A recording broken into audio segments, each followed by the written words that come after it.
Welcome to the second film in our series on pruning trained fruit. Having spent the morning removing most of this year's growth from the espaliered apples at Audley End, we switched to the pears. These were planted around 20 years ago, carefully trained onto the post and wire structures, and are now mainly full of fruit. I think I probably said this morning that pears and apples you can treat in much the same way.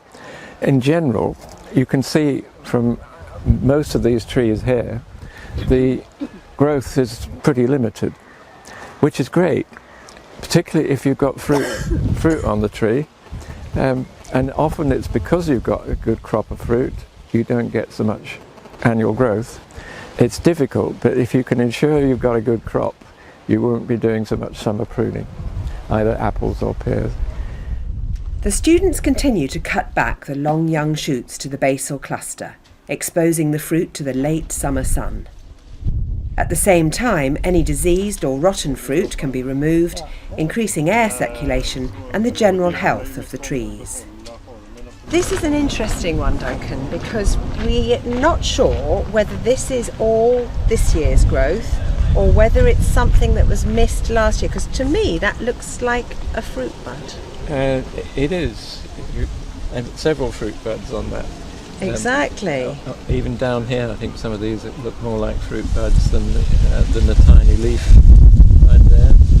Yes. Yeah. The explanation is this possibly had some damage done to it halfway through this year. I think this is 1 year's growth. Really? Honestly, I can't believe that I left that last year. Right. Sticking out here. Obviously out of line. Yes. With the structure of the trees. So I think it's either had the fruit nibbled or something. So this is where we need to prune right back here. Okay. Yeah. So that is all 1 year's growth, but it's somehow been stopped. Yeah. And that stopping has actually created fruit buds. Well, there you go. Lorette was right. This is. Yeah, exactly. We then move on to some younger pear espaliers, still undergoing the more complex process of formative training. It's not textbook, but they never are.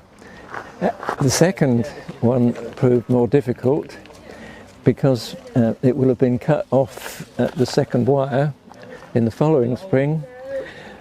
And yet it decided it wanted to grow out on one side and the front, which is not really very helpful. Up here we've got one branch that came in the right place, another one that came out, and then we've bent back. The top layer, the levels are not bad, but far from perfect. And we've got to tie those down this November and encourage those to. We will remove these two which are superfluous to requirements. This is going to be tree of character. It won't be textbook, but does it matter? As long as it's fruits and is happy.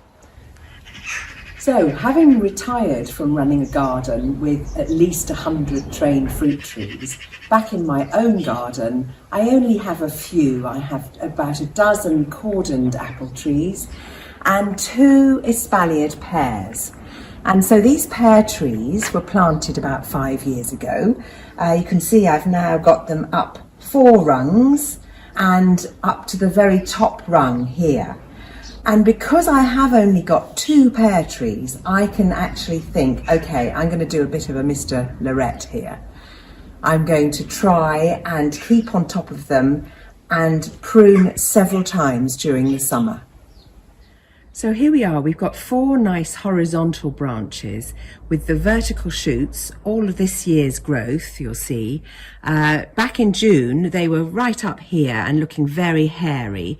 So as Monsieur Lorette would indicate, I cut back to about 5 leaves. And interestingly, you can see a fruit bud just beginning to form there. Sadly, it being far too long to keep on as a spur, September is the time you go back to one bud.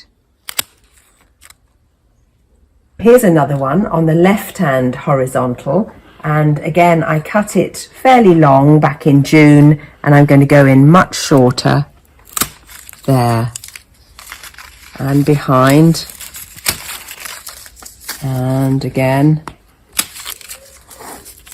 and again.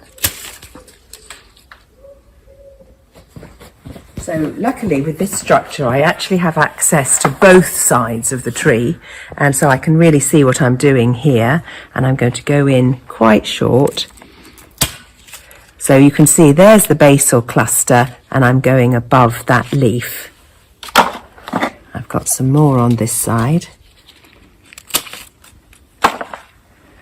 Now this tree, interestingly, has done a bit of regrowth, which is what you normally expect in our rather damp climate. You can see this was the June cut I made, and it's shot out there. So, but it's the only one that's done it, because actually this year has been incredibly dry. So I'm going to lose that rather fleshy growth, because it's not going to pull through this winter, and go much shorter. The whole point with these trained fruit is that it's aesthetically pleasing as well as productive. So what you're after is a bare stem with your horizontals coming out. So what do you do if you've got an extra one? I actually left this one here because I was a bit nervous that this would actually work. But now I can see I've got a good horizontal, so really this one's got to come off.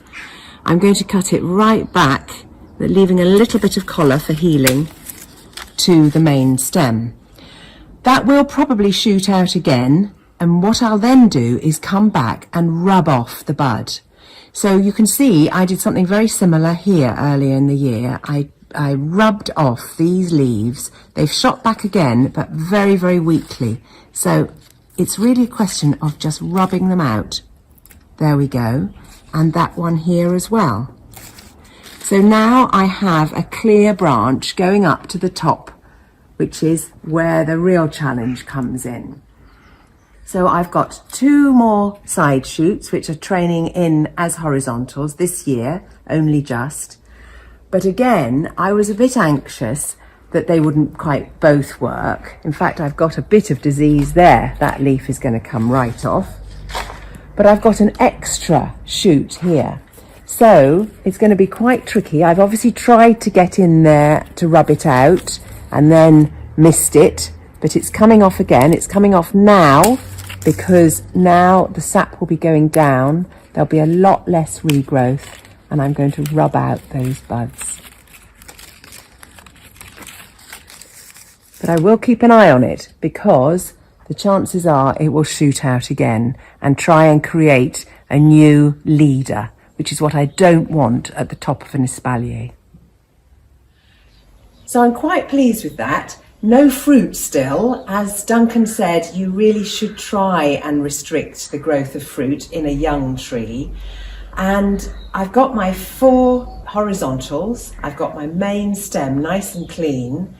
But what I haven't done is any pruning on the end of these leaders. That is a winter job. So in the summer you prune to restrict the growth of the fruiting spurs. In the winter you prune to encourage the growth of your main structure. So I'll come back in the winter and I'll prune the tips out of these to a bud that's going in the right direction to eventually fill this structure. The poor old roses will have to back off, but they were only here just to fill the space until the slow old pears could take over. So gradually we're getting there. Back at Audley End, we continued to discuss the merits of the different styles of pruning, with the team hearing from Andy Lewis about the more intensive training regime as carried out at the Newt. In our next film, we'll be dealing with how to prune fan-trained plums.